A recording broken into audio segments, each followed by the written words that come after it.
ಇಶಾನಿ ಬಿಡು, ಯಾರಾದ್ರೂ ನೋಡಿದ್ರೆ ನೀನ್ ಭಯ ಪಡ್ಬೇಕು, ನಾನಲ್ಲ. ಏನ್ ಮಾಡಕ್ ಹೊರಟಿದ್ಯಾ ಸಿಂಧು ನೀನು? ಇಶಾನಿ, ನನಗೂ ಅಕ್ಕ ಹುಡ್ಗನ್ನ ಕರ್ಕೊಂಡ್ ಬಂದಿರೋದಕ್ಕೂ ಯಾವ್ದೇ ರೀತಿ ಸಂಬಂಧ ಇಲ್ಲ. ಇನ್ಫ್ಯಾಕ್ಟ್ ಅಕ್ಕ ಆ ಹುಡ್ಗನ್ನ ಮನೆ ಕರ್ಕೊಂಡ್ ಬಂದಾಗ ನನ್ಗೂ ಅಷ್ಟೇ ಆಶ್ಚರ್ಯ ಆಯ್ತು. ಡ್ರಾಮಾ ಮಾಡ್ಬೇಡ ಸಿಂಧು, ನನಗ್ ಗೊತ್ತು ಇದೆಲ್ಲ ನೀನೇ ಮಾಡಕ್ ಹೇಳಿರ್ತೀಯ. ಸರಿ, ನಿನ್ನ ಪ್ರಕಾರ ಹಾಗೆ ಅನ್ಕೋ. ಅಲ್ಲ, ಅಕ್ಕ ನನ್ ಮಾತ್ ಕೇಳ್ತಾಳೆ ಅಂತ ನಿನಗ ಅನ್ಸತ್ತಾ? ನಿನ್ಗೆ ಗೊತ್ತು ಅಕ್ಕ ನನ್ ಮೇಲೆ ಎಷ್ಟು ಕೋಪ ಮಾಡ್ಕೋತಾಳೆ, ನನ್ನ ಹತ್ರ ಎಷ್ಟು ಜಗಳ ಆಡ್ತಾಳೆ ಅಂತ. ಅಂತವಳ್ಗೆ ನಾನ್ ಇಶಾನಿಗ್ ಹುಡುಗನ್ ಕರ್ಕೊಂಡ್ ಬಾ ಅಂತ ಹೇಳಿದ್ರೆ ಕರ್ಕೊಂಡ್ ಬರ್ತಾಳೆ ಅಂತ ನೀನ್ ನಂಬ್ತ್ಯಾ? ಆದ್ರೂ ನೀವ್ ಅಕ್ಕ ತಂಗಿಗೆ ನನ್ನನ್ನ ಈ ಮನೆಯಿಂದ ಆಚೆ ಹಾಕೋದೇ ಪ್ಲಾನ್ ಅನ್ನೋದು ನನಗ್ ಚೆನ್ನಾಗ್ ಗೊತ್ತು. ಇಲ್ ನೋಡು ಇಶಾನಿ, ಇನ್ನೊಂದ್ಸಲ ಹೇಳ್ತಿದೀನಿ, ಭವಾನಿ ಅಕ್ಕ ಯಾಕ್ ತನ್ಮಯ್ಯನ ಕರ್ಕೊಂಡ್ ಬಂದ್ಲೋ, ಇದ್ದಕ್ಕಿದ್ದ ಹಾಗೆ ಯಾಕ್ ನಿನ್ ಮದ್ವೆ ವಿಷಯ ಮಾತಾಡಿದ್ಲೋ, ನಿಜವಾಗ್ಲೂ ನನಗ್ ಗೊತ್ತಿಲ್ಲ.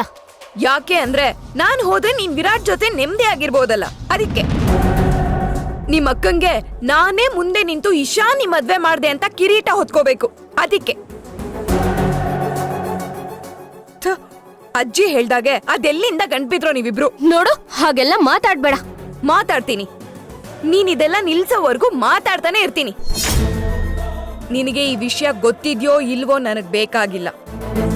ಇವಾಗ್ಲೇ ನೀನ್ ನಿಮ್ಮ ಅಕ್ಕನ ಹತ್ರ ಹೋಗಿ ಅದೇನ್ ಮಾತಾಡ್ತೀಯೋ, ಅದೇನ್ ಕನ್ವಿನ್ಸ್ ಮಾಡ್ತೀಯೋ, ಜಗಳನೇ ಆಡ್ತೀಯೋ ನನಗ್ ಗೊತ್ತಿಲ್ಲ. ಒಟ್ನಲ್ಲಿ ಆ ಹುಡುಗನ ಹೆಸರು ನನ್ ಕಿವಿಗೆ ಬೀಳ್ಬಾರ್ದು, ಆ ತರ ನೀನ್ ಮಾಡ್ಬೇಕು. ನೀನ್ ಹೇಳ್ದಾಗೆ ನನ್ನ ಅಕ್ಕನ ಹತ್ರ ಮಾತಾಡಿದ್ರೆ ಅವಳು ನನ್ ಮಾತನ್ನ ಕೇಳಲ್ಲ.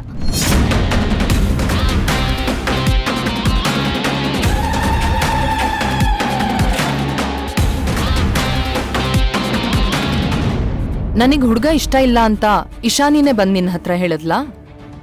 ಇಲ್ಲ. ಮತ್ತೆ ನೀನ್ ಯಾಕೆ ಹೀಗೆ ಹೇಳ್ತಿದ್ಯಾ? ಯಾಕಂದ್ರೆ ನನಗೆ ಈ ಮದುವೆ ಇಷ್ಟ ಇಲ್ಲ ಅಂತ ಸಿಂಧುಗೆ ಇಶಾನಿ ಹೇಳಿದ್ಲಂತೆ, ಅದಕ್ಕೆ.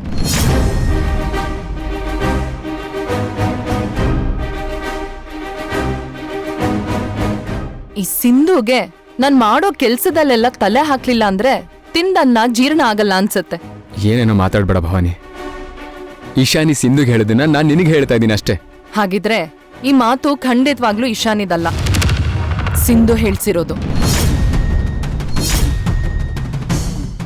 ಹಾಗೆ ಹೇಳಿದ್ರೆ ಸಿಂಧುಗೆ ಏನ್ ಲಾಭ? ಇಶಾನಿ ನಾನ್ ತೋರ್ಸಿದ್ ಹುಡ್ಗನ್ ಮದ್ವೆ ಆದ್ರೆ ಒಳ್ಳೆ ಕಡೆ ಹುಡ್ಗಿನ್ ಸೇರ್ಸಿದ್ಯಮ್ಮ ಅಂತ ಮನೆಯವರೆಲ್ಲ ನನ್ನನ್ ಹೊಗಳ್ತಾರಲ್ಲ, ಅದನ್ನ ತಡ್ಕೊಳ್ಳೋದಕ್ಕೆ ಅವಳ ಕೈಲಾಗಲ್ವಲ್ಲ. ಅದಕ್ಕೆ ಇಶಾನಿ ತಲೆಗೆ ಏನೇನೋ ತುಂಬಿದಾಳೆ.